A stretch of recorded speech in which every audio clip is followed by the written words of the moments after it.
بسم اللہ الرحمن الرحیم۔ ظفر اقبال اردو اکیڈمی تیاری برائے لیکچرر اردو مثالی پرچہ نمبر 50۔ پہلی معروضی ہے، مجلس ترقی ادب کا صدر دفتر کہاں ہے؟ لاہور میں ہے۔ مجلس ترقی ادب لاہور کا قیام کب عمل میں آیا؟ جولائی 1954 میں۔ طلبہ، یہ اس میں جمع ہے۔ ماضی میں کسی کام کے تسلسل کو ظاہر کرنے کے لیے ماضی استمراری ہے۔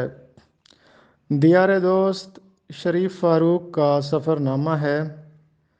لہو پکارتا ہے علی سردار جعفری کی نظم بھی ہے اور ان کا شعری مجموعہ بھی ہے۔ لہو پکارتا ہے یہ ایک نثری تصنیف بھی ہے جو ظلم و زیادتی کے خلاف حافظ محمد اقبال نے لکھی ہے۔ آب حیات مولانا محمد حسین آزاد کا تذکرہ بھی ہے اور عزیز احمد کا افسانہ بھی ہے۔ انجمن ترقی اردو پاکستان کا قیام اکتوبر 1948 کو عمل میں آیا۔ مقتدرہ قومی زبان کا قیام 4 اکتوبر 1979 کو عمل میں آیا۔ اکادمی ادبیات کا قیام 17 جولائی 1976 کو عمل میں آیا۔ اقبال اکادمی یا اقبال اکیڈمی کا قیام 1951 میں عمل میں آیا۔ غالب کون سلیم احمد کی کتاب ہے۔ غالب کون ہے قدرت نقوی کا تحقیقی مقالہ ہے۔ نکات مجنوں احمد صدیق کی کتاب ہے۔ اردو ادب میں افسانہ انگریزی ادب سے آیا۔ وقار عظیم کے مطابق اردو کا پہلا افسانہ پریم چند کا دنیا کا سب سے انمول رتن ہے۔ اردو افسانہ کا آغاز 20ویں صدی میں ہوا۔ کرشن چندر کا پہلا افسانہ یرکان ہے۔ منٹو کی بیوی کا نام صفیہ بیگم تھا۔ اردو ادب کی مختصر تاریخ از انور سدید۔ جرأت ہم عصر تھے انشاء اور مصفی کے۔ گلشن بے خار فارسی میں لکھا گیا تذکرہ مصطفیٰ خان شیفتہ کا ہے۔ آخری عمر میں غزلیں فروخت کرتے تھے شیخ غلام حمدانی مصفی۔ مصفی کے 8 دواوین ہیں۔ مجموع الفوائد فارسی ناصر کی کتاب ہے جو کہ مصفی کی ہے۔ قطب مشتری کے جواب میں لکھی گئی تھی۔ مثنوی سیف الملوک و بدیع الجمال۔ مثنوی طوطی نامہ ضیاء الدین کی نثری تصنیف طوطی نامہ سے ماخوذ ہے۔ فارسی مثنوی تحفۃ النساء شاہ رجو کتال نے لکھی ہے۔ تحفۃ النساء خواجہ بندہ نواز گیس ودراز کے لیے لکھی گئی تھی۔ بہشتی زیور کے مصنف اشرف علی تھانوی ہیں۔ ڈاکٹر خواجہ محمد زکریا صاحب کی تاریخ سے چند سوالات۔ فورٹ ولیم کالج کے مصنفین میں سب سے زیادہ کتابوں کے مؤلف حیدر بخش حیدری ہیں۔ طوطا کہانی کے مصنف بھی حیدر بخش حیدری ہیں۔ مثنوی سحر البیان کی نثری تلخیص میر بہادر علی حسینی نے نثر بے نظیر کے عنوان سے لکھی۔ گلکرسٹ کی فرمائش پر تذکرہ گلشن ہند کو مرتب کیا مرزا علی لطف خان نے۔ شکنتلا دستور ہند سگھاسن بتیسی کاظم علی جوان کی تصانیف ہیں۔ ڈاکٹر تبسم کشمیری صاحب کی تاریخ سے چند معروضیاں۔ داغ کا اصل نام نواب مرزا خان تھا۔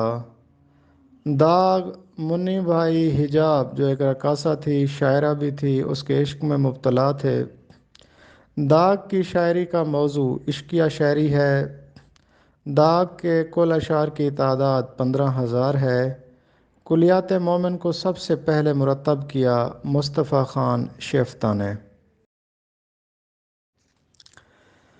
بسم اللہ الرحمن الرحیم۔ ادبی معلومات سیٹ نمبر 1177۔ ان داتا کا مطلب ہوتا ہے رزق دینے والا، روزی دینے والا، پالنے والا، سخی۔ مشہور افسانہ ان داتا کے خالق ہیں کرشن چندر۔ ان داتا افسانے کا موضوع ہے قحط بنگال۔ ایک مشہور مثل ہے آبی لونڈے جابے لونڈے اس کا مطلب ہوتا ہے بہت زیادہ پھرانا دوڑانا۔ بیاد شمس الرحمن فاروقی، وہ جو چاند تھا سر آسماں، وہ جو چاند تھا سر آسماں کے نام سے بیاد شمس الرحمن فاروقی کو مرتب کیا ہے اشعر نجمی نے۔ اردو ادب میں مومن خان مومن وہ واحد شاعر ہیں کہ جنہوں نے اپنی وفات کی پیشین گوئی کی تھی، جو کہ حرف بحرف درست ثابت ہوئی۔ تو مومن خان مومن کا سال وصال ہے 1268 ہجری۔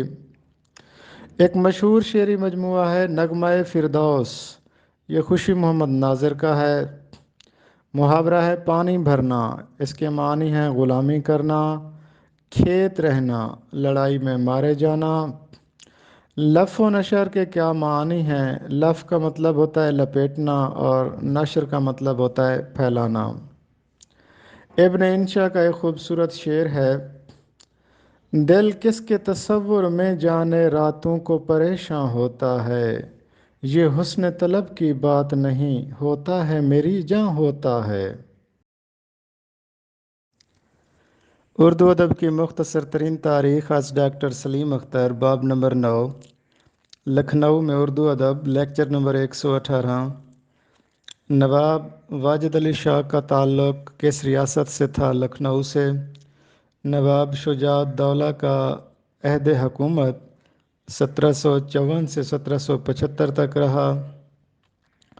میر مصطفی انشا جرات رنگین، انہوں نے لکھنؤ ہجرت کی تھی نواب آصف الدولہ کے عہد میں۔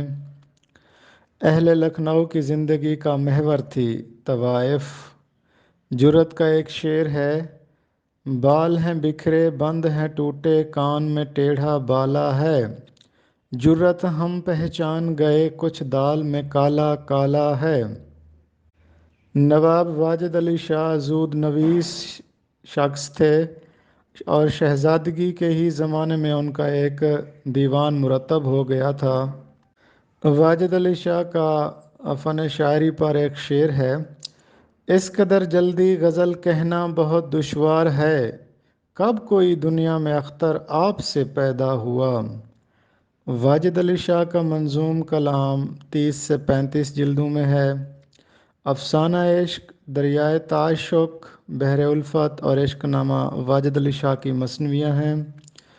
واجد علی شاہ نے نظم اور نثر میں قریباً 100 سے زیادہ کتابیں لکھی ہیں۔ بسم اللہ الرحمن الرحیم۔ آج ہمارا موضوع ہے خضر رہا۔ یہ بانگ درا کی طویل نظموں میں سے ایک نظم ہے۔ انجمن حمایت اسلام کے 37ویں جلسے منعقدہ 12 اپریل 1922 کو اقبال نے ترنم سے پڑھی تھی۔ اس نظم کے 2 عنوانات ہیں، شاعر اور جواب شاعر۔ اس نظم میں کل 11 بند ہیں۔ اس کی ہیئت ترکیب بند ہے۔ اس کے